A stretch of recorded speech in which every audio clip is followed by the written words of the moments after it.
자, 주식 초보를 위한 투자 공부 오늘 9번째 시간입니다. 계속해서 지난 시간에는 산업군에 대한 이야기를 좀 했었는데 오늘은 숫자 이야기를 또 조금 한 번씩 해봅시다. 숫자 이야기를 계속 해드리면 좀 지겨우실 것 같아서 중간중간에 다른 이야기들을 좀 섞어서 숫자가 나왔다가 이야기가 나왔다 이렇게 지금 제가 배치를 좀 했는데요. 좀 오래 편안하게 공부하시라고 그렇게 조정을 해놓은 거니까 뭐 숫자만 너무 나와서 지겨우실 수 있어서 그렇게 배치한 거니까 조금 배치가 들쭉날쭉 하더라도 그런 부분들이 양해를 좀 부탁드립니다. 자, 오늘은 뭘 볼 거냐 하면 ROE라는 거, ROIC 그리고 영업이익률 세 가지를 좀 보려고 합니다. 사실 영업이익률은 잘 아시는 분들이 많고 ROE는 그 다음 아실 거고 ROIC는 사실 조금 우리나라에서 계산하기가 좀 쉽지가 않아요.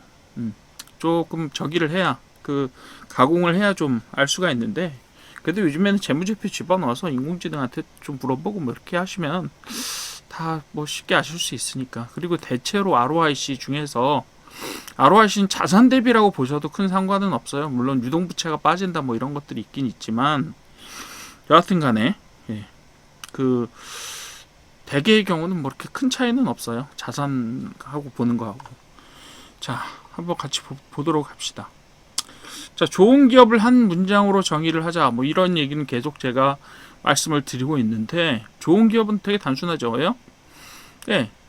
기본적으로 많은 큰 돈을 굴려서 크게 버는 기업은 좋은 기업이죠. 안정적인 기업일 수 있으나 이게 되게 강한 기업이라고 말하기는 힘들어요. 왜냐하면 많은 자본 가지고 많은 이익을 얻어내는 건 누구나 할 수 있는 거잖아요.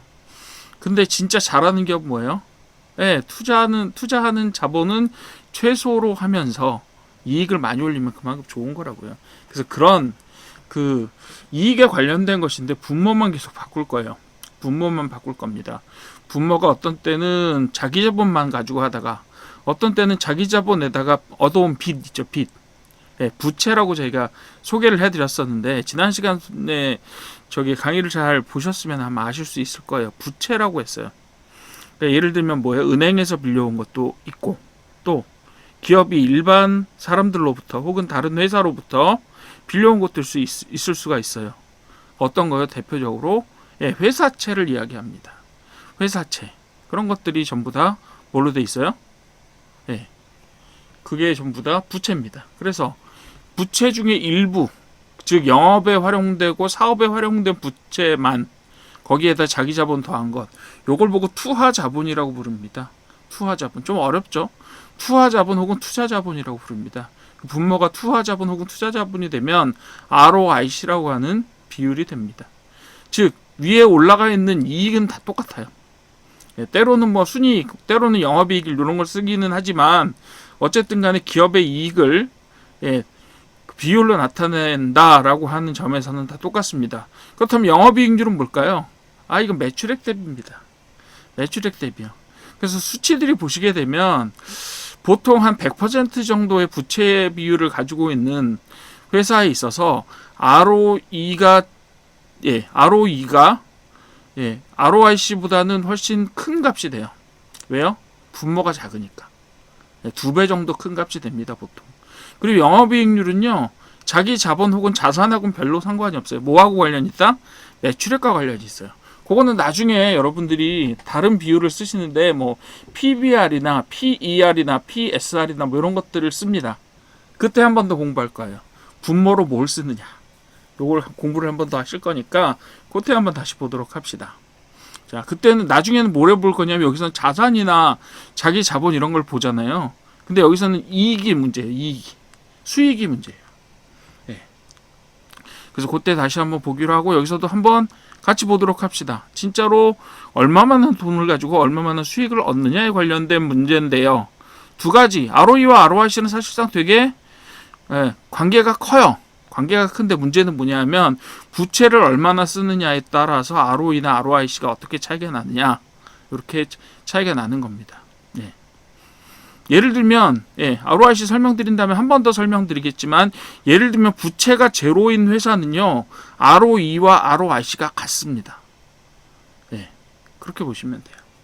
자, 이 세 가지 지표는 기업의 체질과 경쟁력, 미래 성장력을 보여주는 가장 강력한 재무제표 중에 하나다. 이렇게 보시면 돼요.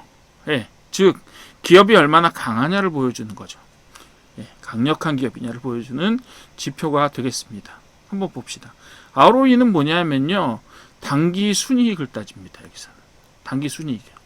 물론 영업이익을 따질 수도 있겠지만 이거는 자기 자본과 관련된 문제, 영업과 관련된 문제가 아니라 자기 자본과 관련된 문제이기 때문에 영업 외 수익과 영업의 비용을 다 빼고 나서, 다 더하고 나서, 실은요, 그죠? 영업 외 수익은 더하고 영업의 비용은 빼고 나서 단기 순이익을 남겨서 그걸 자기 자본으로 나눠줍니다.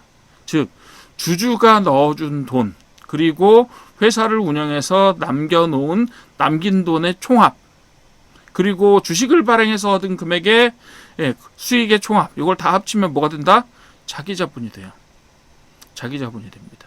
그래서 그 자기 자본을 가지고, 즉 우리 회사가 가지고 있는 주주의 어떤 그 자기 그 미천을 가지고 얼마나 수익을 냈느냐, 그 얘기를 하는 거예요.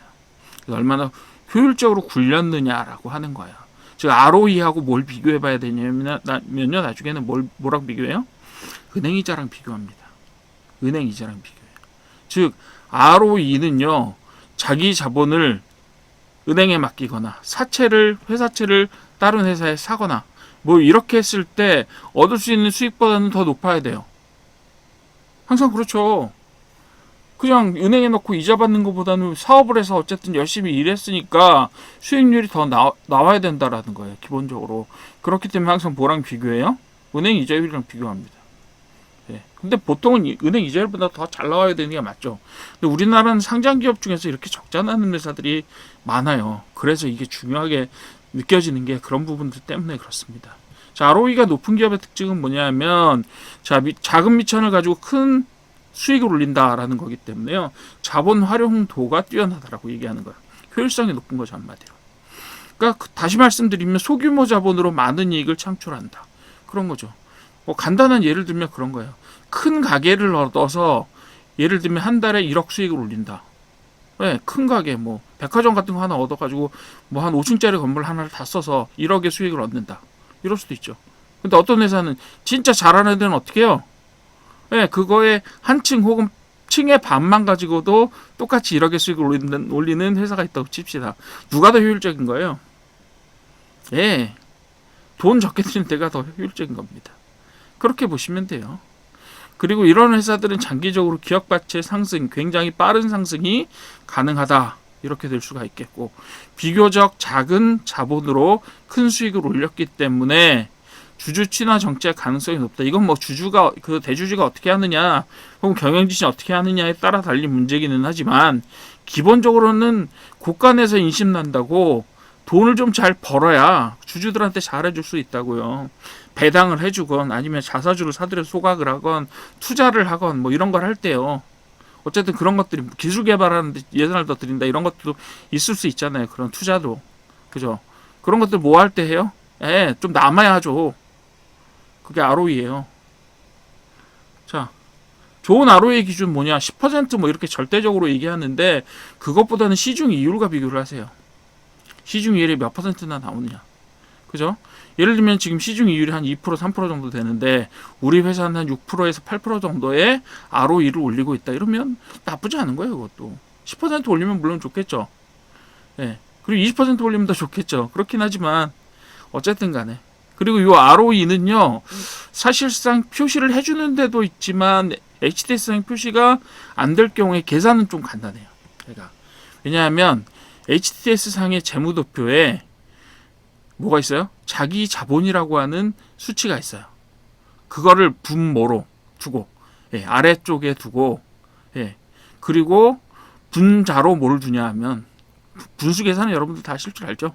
분자로는 뭐를 두냐 하면 순이익을 두는 거예요. 순이익은 어느 재무제표에도, 재무제표, 요약재무제표 뭐든 다 나와요. 순이익, 그죠?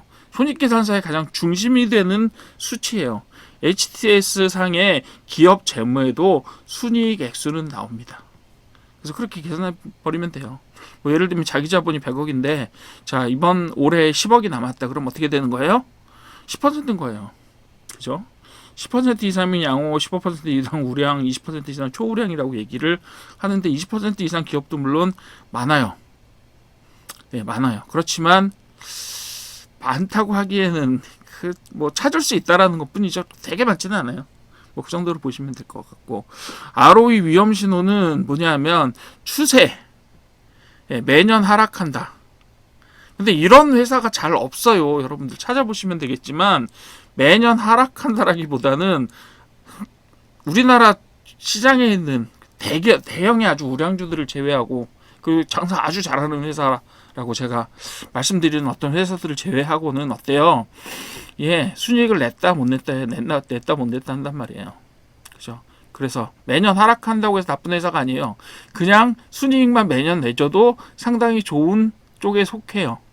한 3년 정도 연속으로 혹은 5년 정도 연속으로 순이익을 내줬다. 그럼 나쁘지 않아요. 더 좋은 건 뭐라고요? 증가하는 쪽이 좋죠. 그죠? ROE가 증가하는 쪽이 좋죠. 예, 우리가 많이 벌어가지고 자기 자본이 늘어났는데 그만큼 더 어떻게 해요? 수익도 늘어나야 되는 거죠. 그죠? 근데 매년 하락한다. 이건 뭐예요? 수익이 계속 줄어들어서 시장이 안 좋아지고 있거나 아니면 우리가 미처는 계속해서 조금씩 늘어나는데 수익이 안 늘어. 그죠? 투자할 수 있는 여력도 있고 뭐 할 수 있는 여력도 있는데 뭐가 안 돼요? 수익이 안 늘어요. 자본은 늘어나는데. 예, 그런 경우도 약간 문제가 될 수 있다. 이 이야기죠. 그리고 변동성이 너무 크다라는 이야기 우리나라 그냥 주구장창 겪는 문제예요. 예, 겪는 문제이기 때문에 이거 가지고 다 안 좋다라고 하면 얘기할 수가 없어요. 삼성전자도요. 변동성이 큽니다. 나름대로. 그리고 매년 올라가지도 않아요. 또. 물론 장기적으로 보게 되면 삼성전자, SK하이닉스 같은 회사들은 장기적으로 뭐가 올라가요? ROE가 뭐 한 10년, 20년 정도 장기적으로 관찰한 바에 의하면 올라갔어요. 많이 올라갔죠. 그것도. 요즘에 뜬다라고 한 업종들이요. 다 올라갔어요. 근데 어느 업종이건요. 겨울은 있어요. 지금 조선업계 한참 잘 나가죠. 근데 그게 몇 년 전만 해도 조선의 일감이 없어서 조선사 언제 망할지 모른다 그래서 사람들 다 잘라내고 이랬어요. 그래서 지금 기술 인력이 없는 거예요. 네, 그렇게 되는 거예요. 그리고 순이익은 정체인데 ROE만 높다. 순이익은 정체인데 ROE만 높다는 얘기는 뭐예요? 자기 자본이 감소하고 있다는 얘기예요. 자기 자본이 감소하고 있다. 이 얘기는 뭐예요? 자기 자본이 작아진다는 얘기는 뭐예요? 이익은 나는데 자기 자본이 작아져. 그럴 수도 있죠. 그런 경우도 있는데 그런 경우에는 부채를 끌어다 ROE로 부풀렸을 가능성이 있다면 뭐 이런 경우는 사실 되게 만들기도 힘들어요. 자기 자본은 감소하고 그것이 부채로 대체된다. 쉽지 않습니다. 그것도. 그렇기 때문에 세 번째는 사실 보기 드문 경우라고 생각해 보시면 되겠고요. 일단 ROE는 그렇게 계산하는 겁니다. 예, 제일 기본이 되는 비교 지표는 뭐라고요? 은행 이자입니다. 두 번째 ROIC, 투하자본 이익률이라고 불러요. 투하자본 처음 들으시는 말, 어려운 말이기도 해요. 근데 이게 사실 기업 운영의 진짜 경쟁력이라고도 하고 워렌 버핏이나 피터 린치 같은 사람들이 써요. 실제로.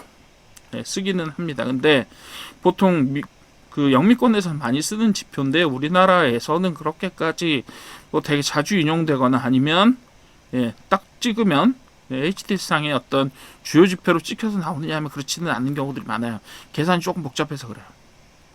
그렇지만 계산만 할 수 있다면 이것도 상당히 좋은 지표가 될 수 있다.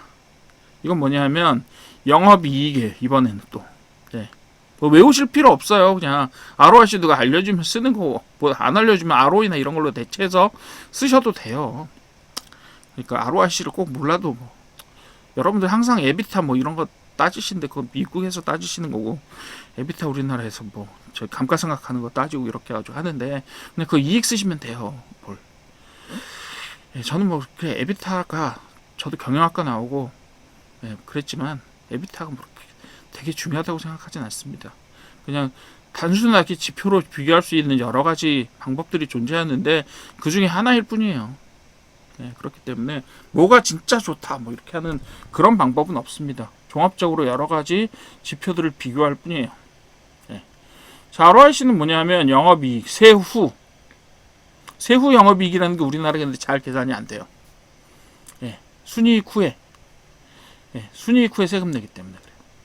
그래서 세후 영업이익이라는 게 사실 구하기가 조금 힘듭니다. 예, 그걸 투하자본으로 나눕니다.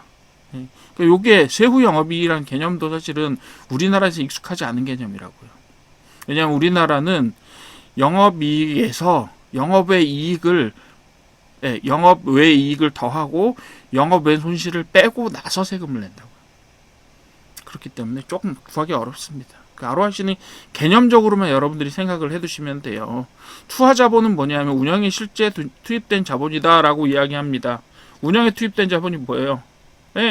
비용 쓰고 원자재 사고 그리고 또 뭐예요? 부동산에 만약에 부동산 빌렸으면 부동산 빌린 임대료 내고 이런 것들이에요. 그런 것들에 쓴 거. 그걸 보고 투하자본이라고 불러요. 투하자본 전체는 뭐냐면 자기자본, 좀 전에 보셨던 ROE의 E에다가 뭘 더해요? 부채를 더합니다. 부채를 더하는데 이자가 붙어있는 부채만 더해요. 이자 없는 부채는요? 안 더해도 돼요. 그러니까 어렵죠. 이거 어떻게 구분해요? 그렇죠? 쉽게 말해서 진짜 사업 운영에 들어간 돈 대비 얼마나 벌었는가 라는 의미고요. 이자가 있는 부채가 제로야. 이자가 있는 부채가 제로예요. 그럼 어떻게 계산할 수 있어요? 자기 자본분의 영업이익이기 때문에 거의 뭐랑 비슷해요? ROE랑 개념적으로 매우 비슷합니다. 그렇지만 하나는 영업이익이고 하나는 순이익이기 때문에 조금 수치가 달라질 수 있다. 대체로 우리나라는 기업들이 영업이익보다 순이익이 조금 작은 경향성이 있어요. 이자를 많이 내기 때문에. 그런 경향성이 있어요. 그렇기 때문에 동일하게 부채가 제로인 경우라고 하더라도 자기 자본분의 영업이익을 구하면 그래서 ROIC보다 ROE가 조금 더 작은 경우가 많습니다. 이렇게 생각하시면 돼요. 근데 여기는 두 가지 조건이 들어있죠. 부채가 없다. 근데 세상에 부채 없는 기업이 어디 있어요? 그렇기 때문에 그렇게 계산되기는 쉽지 않지만 어쨌든 간에 진짜 사업의 운영에 들어간 돈 대비로 얼마나 벌었는가 이 얘기를 하는 겁니다. 그래서 이론적으로는 한 반 정도 ROIC의 2를 곱하면 ROE가 나오는 형태에 가깝게 근사하게 나오는 것이 정상적인 범위입니다. 그렇게 보시면 돼요. 자, ROIC가 중요한 이유는 ROE는 부채로 왜곡될 수 있다라고 얘기하지만 ROE가 부채로 왜곡된다기보다 ROIC 쪽에 부채가 왜곡되기가 조금 더 쉽기는 해요. 근데 ROIC는 실제 경영 효율을 보여주기는 해요. 어쨌든 간에. 자, 기업의 경쟁력, 본업의 힘, 투자집이 수익성, 신규 투자 효과 이런 것들 이야기를 하고 있는데 ROE나 ROIC가 서로 비교하는 개념이에요. ROIC와 ROE는 서로 다른 회사와 비교하는 개념이기 때문에 경쟁적으로 어떤 회사가 더 잘하는가요? 근데 전에도 제가 지난번에 한번 말씀드렸지만 미국 같은 경우는 2만 개의 기업이 서로 어마어마한 세계 시장을 놓고 경쟁하고 있으면서 2만 개의 기업이 제가 말씀드리는 게 등록된 기업이요. 상장된 기업이 2만 개쯤 되죠. 우리나라 2천 개잖아요. 그래서 우리나라 같은 경우는 엄밀하게 말하면 경쟁 업계라고 해도 업계에 따라서 진짜 많은 회사들이 경쟁하는 경우도 있지만 어떤 업계 경쟁사라고 얘기할 만한 곳들도 사업의 환경들이 다 달라요. 그 우리나라 반도체 예를 들어서 반도체 같은 경우는 부품 업체라고 얘기하거나 예를 들면 소부장이라고 얘기하거나 소재나 부품이나 장비나 이렇게 얘기하잖아요. 그걸 다 묶어서 경쟁 관계로 볼 수 있느냐? 그거보다는 서로 연관되어서 서로 상호 보완해주는 조건이거나 서로 어떻게 해요? 연결되어 있거나 이런 식의 관계들이 많습니다. 실제로 그래요. 그래서 예를 들면 어떤 소재를 만드는 업체하고 장비를 만드는 업체가 있어요. 그 두 업체의 업무 환경이 완전 다르단 말이에요. 예를 들면 장비 업체는 텀이 되게 길어요. 한 번 납품하고 다음번 납품할 때 시간이 깁니다. 하지만 한 번 매출이 나오면 장비 업체는 되게 큰 걸 납품하기 때문에 어때요? 매출이 굉장히 띄엄띄엄 크게 이루어집니다. 하지만 소재 업체는 어때요? 예를 들면 화학약품 같은 거 파는 업체들, 반도체 세척할 때 쓰는 화학약품이라든가 반도체 이렇게 저기 할 때 뭐라 그러죠? 그 반도체 인쇄 기판을 새긴다고 하지만 요즘은 포토로 하니까 그 뭐죠? 빛으로 하니까, 감광해서 하니까. 그렇게 할 때 쓰이는 소재다. 그럼 두 업체 경쟁이에요? 아니죠. 당연히. 그렇다 보니까 경쟁업계 간에 뭐 ROIC를 서로 비교한다는 게 사실상 우리나라에서 크게 의미가 없는 경우도 많아요. 예를 들면 무슨 백화점 업계라든가 그런 경우에는요. 그런 경우에 동일한 서비스를 제공하고 유사한 사업 조건을 가지고 그렇기 때문에 ROIC 비교하는 게 필요하죠. 근데 그런 시장이 아닌 경우에 우리나라는 또 생산자 시장, 생산 업체들이 많기 때문에 그런 시장 자체에서 비교하는 것 자체가 그렇게 쉽지만은 않다. 이렇게 보시면 되겠습니다. 하여튼 비교의 지표는 되지만 너무 과신하지는 마십시오. 예. 자, 좋은 ROIC 역시 8%, 10에서 12, 15% 이상 뭐 이렇게 얘기하는데 제가 얘기했죠. ROIC 쪽이 언제든지 조금 낮다고 얘기했죠. 예, 그렇게 얘기했습니다. 그래서 이런 형태의 숫자로 한번 만들어서 비교만 해보십시오. ROIC 위험신호는 신규 설비 투자 후에 ROIC가 급락한다든가. 예, 이 얘기는 뭐예요? 설비 투자를 했어요. 자산을 엄청 늘렸어. 부채를 얻어서. 그렇게 되면 급락하죠, 당연히. 근데 ROIC가 급락한다는 얘기는 뭐예요? 설비 투자까지 해서 이제 생산이 늘었는데 문제가 뭐예요? 이익이 안 늘어. 그건 문제인 거죠. 매출 증가 대비 ROIC가 낮다. 매출 증가 대비는 사실 ROIC에서 보는 게 아니라 영업이익률에서 보는 거예요. 그렇긴 한데 어쨌든 이것도 같이 봐주셔도 좋다. 경쟁사 대비해서 ROIC가 계속 낮다. 이 얘기는 제가 좀 전에 해드렸어요. 우리나라에서 진짜 경쟁사가 있는 업종과 경쟁사가 아예 존재하지도 않는 업종이 따로 있다. 이렇게 말씀드렸죠. 그래서 사업구조의 문제를 여기서 살펴볼 수가 있다라는 의미가 되고, 그리고 진입장벽이 낮은 산업이라서 경쟁자가 계속 늘어나는 경우가 있을 수 있다. 이렇게 말씀드렸는데 요거는 산업에 따라 좀 다르다. 일괄적으로 이렇게 말하기는 좀 힘들다. 이렇게 말씀을 드렸습니다. 그리고 간단하게 보실 수 있고 굉장히 중요한 비율 중에 하나가 바로 영업이익률이에요. 영업이익률은 지난번에 사업 모델 저희가 얘기했었죠. 비즈니스 모델, 수익 모델이라고도 얘기했어요. 그 수익 모델의 질을 가장 잘 보여주는 지표가 영업이익률이다. 이렇게 얘기를 많이 합니다. 이 업종이 과연 쓸만한 업종이냐, 혹은 이 회사가 그 업종에서 모델을 잘 만들어서 어떤 구조를 잘 만들어서 돈을 잘 벌고 있느냐를 결정해 주는 게 바로 영업이익률입니다. 영업이익률은 뭐 여기저기서 너무 많이 따지고 투자뿐만 아니라 회사를 기본적으로 평가하는 그런 지표가 되기 때문에 여러 군데서 많이 쓰입니다. 꼭 투자 분석 때만 쓰이지는 않아요.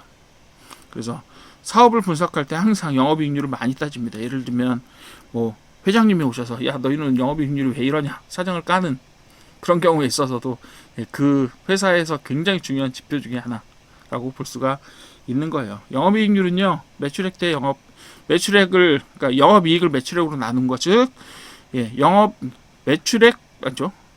뭐라고 해야 되지 이거? 영업이익분의 매출액이라고 봐야 되나? 하여튼 뭐 매출액이 분모고요, 아래로 내려가고 영업이 위로 올라갑니다. 그렇게 돼요. 그래서 기업의 본업이 얼마나 효율적인지를 알려주는 거다 이렇게 얘기하는 거고요. 그렇기 때문에 영업이익을 쓰는 거예요. 영업이익을 쓴다 뭐라고요? 영업이익은 이자 내는 것도 다 포함해요. 나중에 이자로 뺏겨도 영업이익률에 손해가 안 갑니다.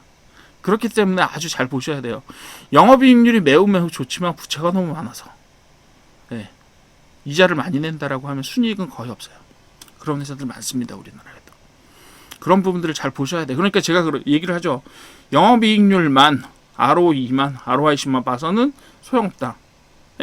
자산의 구조라든가 이런 것도 다 보셔야 돼요. 제가 여기 30강 하면서 여러분들한테 알려드리는 비율이 있을 거예요. 그런 것들은 중요하지 않은 비율은 하나도 없습니다. 다 보셔야 돼요. 자, 영업이익률이 중요한 이유는 뭐다? 영업이익률은 산업의 경쟁 강도를 반영합니다. 꼭 이것만은 아니지만 어쨌든 이것을 반영합니다. 반영하는 대체적으로. 그래서 마진이 높으면 독점이나 과점일 경우에 마진을 높일 수가 있는 거예요, 실은. 마진이 높다고 해서 독점 과점이다 일 수도 있겠지만 이런 결론보다는 자 마진이 높아 왜 높을까?